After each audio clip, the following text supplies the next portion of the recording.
சுற்றுப்பயணிகளை இலக்காக கொண்டு அவர்களை மயக்கி அவர்களே தங்கள் பணத்தை ஒப்படைக்கும் தந்திரத்தை கையாண்டு வந்ததாக நம்பப்படும் மேஜிக் கும்பலைச் சேர்ந்த 5 அந்நிய நாட்டவர்களை போலீசார் கைது செய்துள்ளனர்.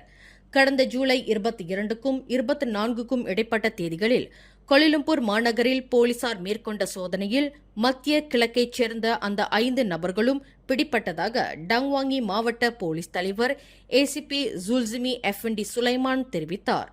வெளிநாட்டு சுற்றுப்பயணிகளை கண்டதும் அவர்களின் நாட்டின் பணத்தை பார்க்க விரும்புவதாக கூறி அந்த பணத்தை ஆச்சரியமாக பார்ப்பதைப் போல் பாவனை செய்து அந்த சுற்றுப்பயணிகள் தங்களை அறியாமலேயே ஒட்டுமொத்த பணத்தையும் அந்த கும்பலிடம் ஒப்படைக்கும் மாயாஜால வேலையை கற்று வைத்திருப்பது விசாரணையில் தெரியவந்துள்ளது என்று ஏசிபி ஜுல்சிமி குறிப்பிட்டார்.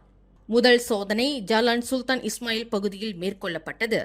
அதில் 20க்கும் 50க்கும் இடைப்பட்ட வயதுடைய 3 ஆண்கள் மற்றும் ஒரு பெண் பிடிபட்டனர். அவர்களிடமிருந்து 16,000 ரிங்கிட் மதிப்புள்ள பன்னாட்டு பண நோட்டுகள் பறிமுதல் செய்யப்பட்டன. இரண்டாவது சோதனை புக்கிட் பின்தாங்கில் மேற்கொள்ளப்பட்டது.